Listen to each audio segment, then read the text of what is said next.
शं वरुणः शन्नो भवत्पर्यमा शन्न इन्द्रो बृहस्पतिः शन्नो विष्णुरुक्रमः ॐ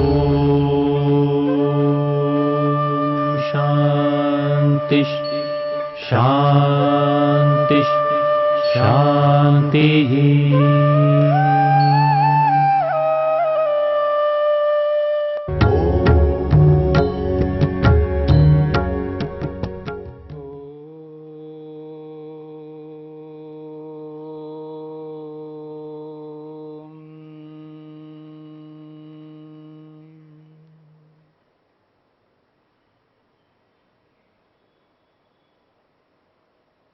वैराग्य को लेकर के विचार कर रहे हैं। वैराग्य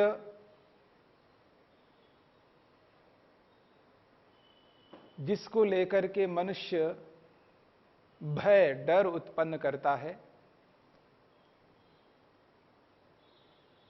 वैराग्य को न जानने के कारण, न समझने के कारण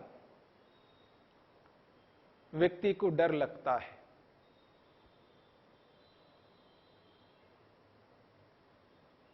भय के दो मुख्य कारण हैं। एक गलत ज्ञान, अज्ञान, मूर्खता, अविद्या, जिसके कारण से व्यक्ति को भय होता है, डर लगता है। दूसरा कारण है ज्ञान का ना होना। न मिथ्या ज्ञान है, न उचित सत्य ज्ञान है। ज्ञान का अभाव है, पता नहीं है, विशेष जानकारी नहीं है, इसलिए व्यक्ति को डर लगता है। परंतु जब व्यक्ति को वैराग्य के बारे में बोध होता है, ज्ञान होता है, तब व्यक्ति को डर नहीं लगता है। स्वयं के डर को दूर करता है, इतना ही नहीं दूसरों के भय को, डर को भी दूर कर देता है। और वैराग्य उस व्यक्ति को प्राप्त होता है जिस व्यक्ति को विवेक हो जाता है। विवेक,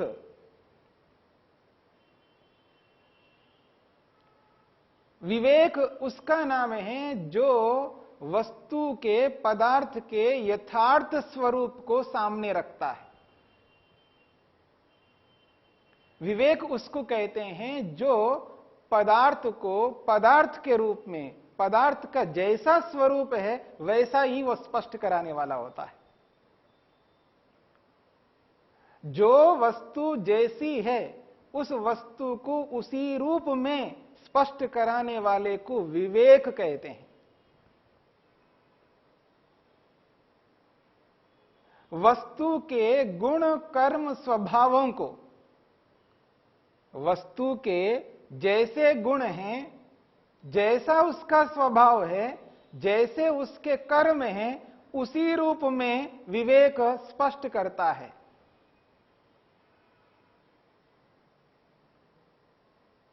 इतना ही नहीं, केवल वस्तु के गुणों को ही स्पष्ट करता है, इससे पता नहीं लग पाए कि वो उसके गुण है या नहीं है, उसका स्वभाव है या नहीं है, ये उसके कर्म है या नहीं है। इसलिए विवेक उसको कहते हैं वस्तु के गुण, कर्म और स्वभावों को प्रमाण पूर्वक स्पष्ट करता है, प्रमाणित करता हुआ स्पष्ट करता है।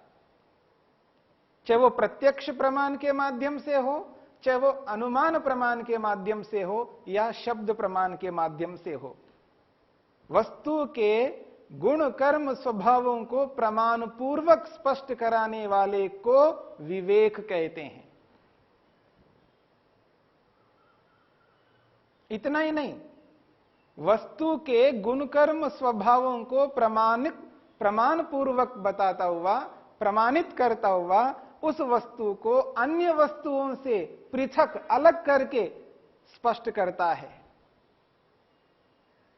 यानी कोई वस्तु है, उस वस्तु के गुण कर्म स्वभावों को प्रमाणों के माध्यम से जनाता हुआ, प्रमाणों के माध्यम से ज्ञान कराता हुआ उस वस्तु को भिन्न वस्तु से अलग करके दिखाएगा।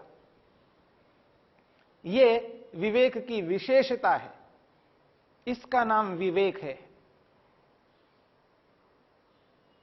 महर्षि वात्स्यायन न्याय दर्शन के भाष्यकार हुए हैं, महर्षि वात्स्यायन।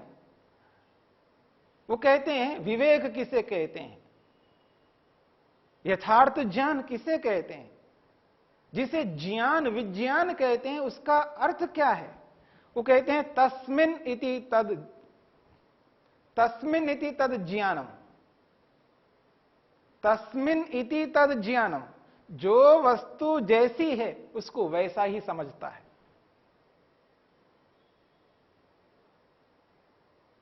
जो वस्तु जैसी है उसको वैसा ही समझता है, यानी जैसे को तैसा। सामने वाली वस्तु जिस रूप में है उसी रूप में जनाने वाला विवेक होता है।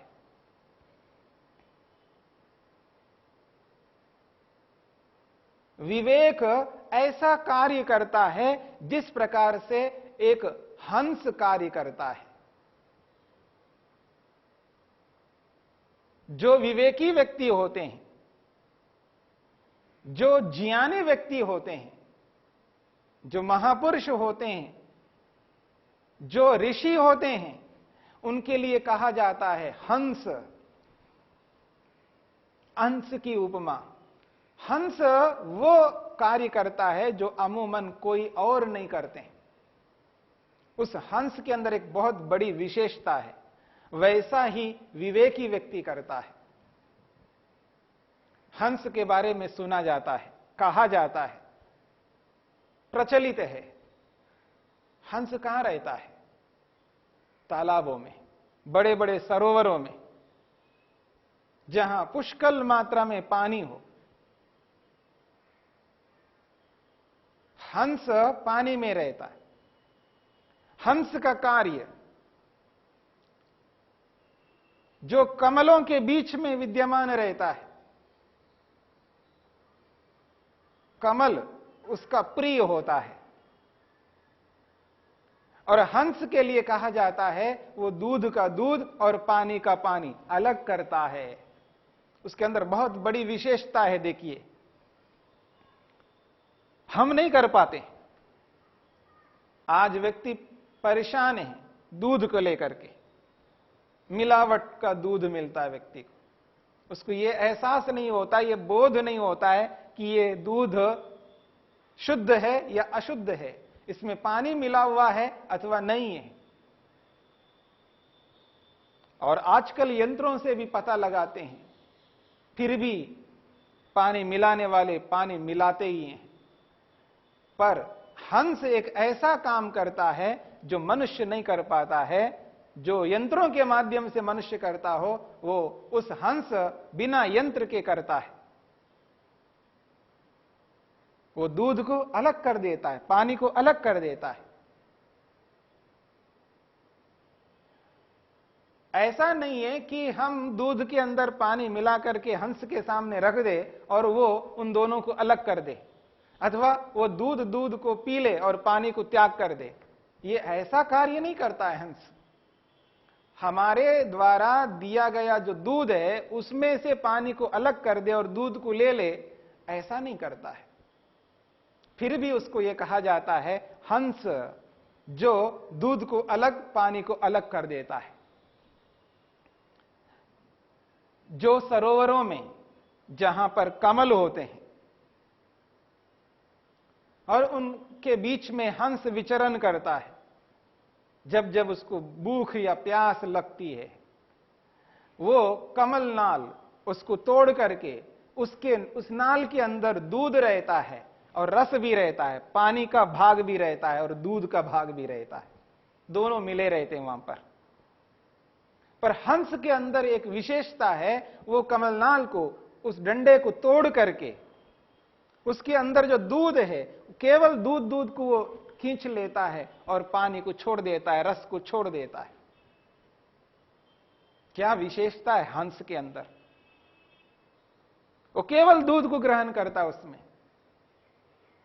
कमल की जो डंडी है, डंडा है पतला पतला, उसके अंदर जो दूध रहता है उस दूध को ग्रहण करता है और पानी को नहीं ग्रहण करता है। जो रस और है उसको ग्रहण नहीं करता है, केवल दूध के अंश को ही ग्रहण करता है।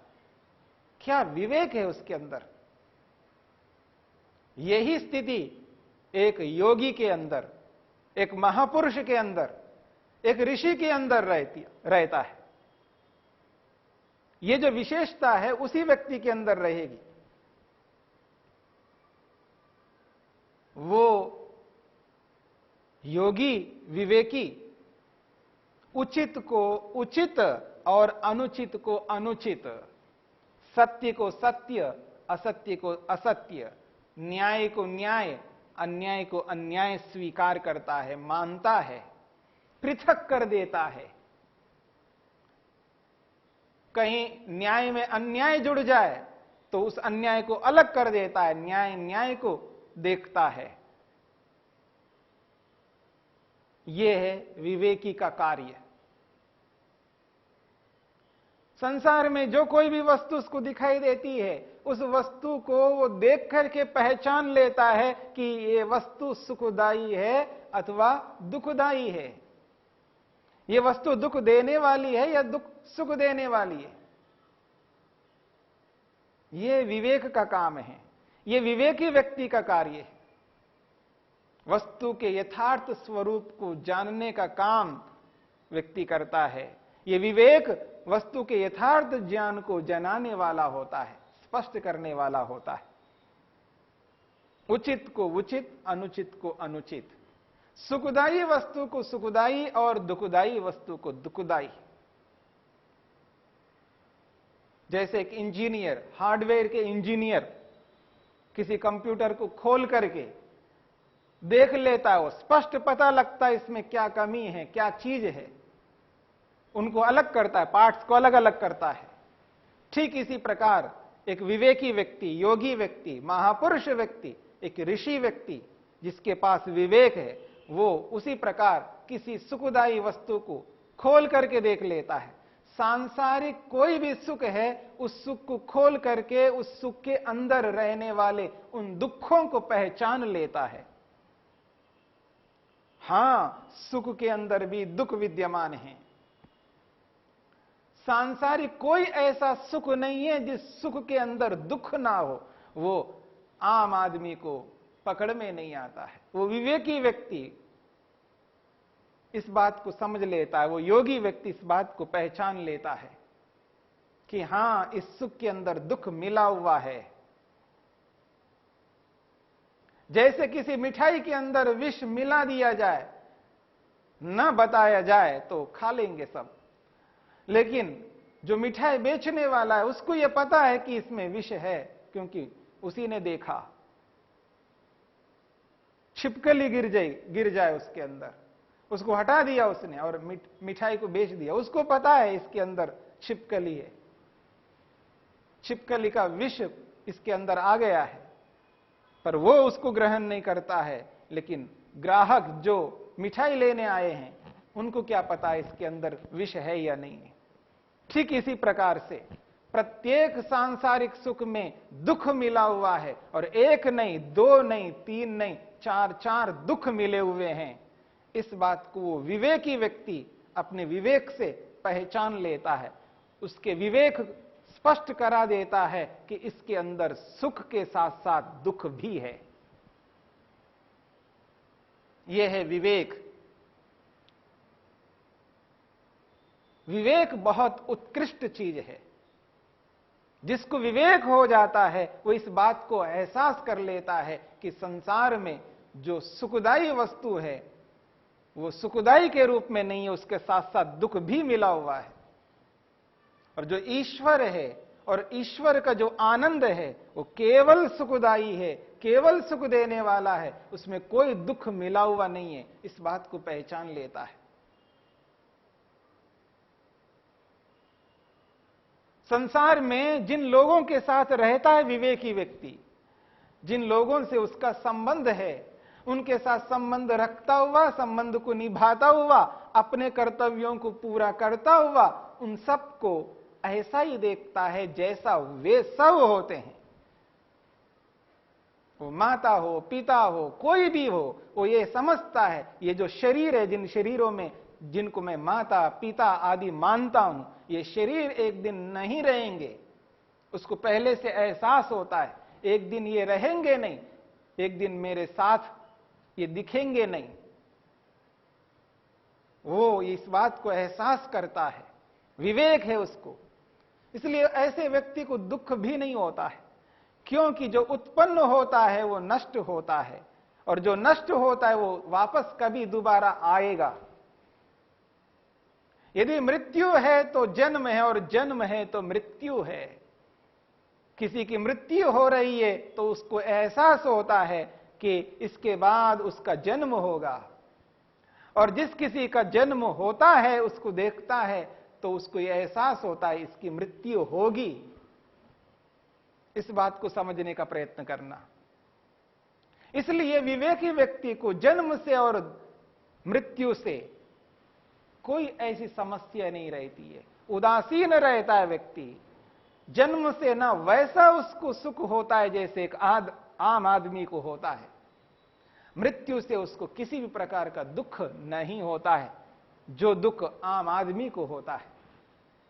ये जो विवेक है, इस विवेक को व्यक्ति पहचान लेता है और उस विवेक को प्राप्त करने की चेष्टा करता है। और विवेक उस वस्तु का करना होता है जिस वस्तु का विवेक करने से व्यक्ति अपने लक्ष्य को पूरा करता है, अपने उद्देश्य को पूर्ण कर लेता है। आपके सामने स्पष्ट किया गया था, मुख्य रूप से 3 पदार्थ हैं।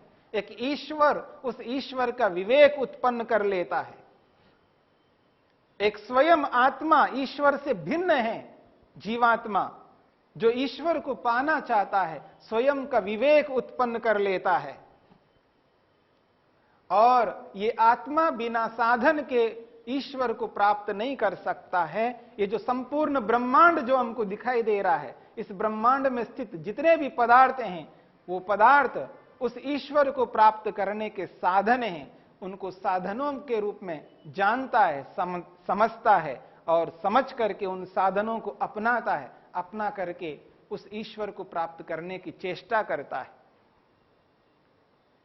और इन तीनों का ज्ञान प्राप्त करने के लिए व्यक्ति को कितना जानकारी प्राप्त करनी, कितनी जानकारी प्राप्त करनी चाहिए, कितना उसको पढ़ना होगा, कितने शास्त्रों को देखना होगा, तब जाकर के व्यक्ति उस स्थिति तक पहुंच सकता है। विवेक को प्राप्त करने के लिए कितना ज्ञान प्राप्त करना होगा, इस बात का एहसास व्यक्ति को करना है। विवेक मनुष्य के लिए एक बहुत बड़ी चीज है, इसलिए विवेक उत्पन्न करना हमारा कर्तव्य है।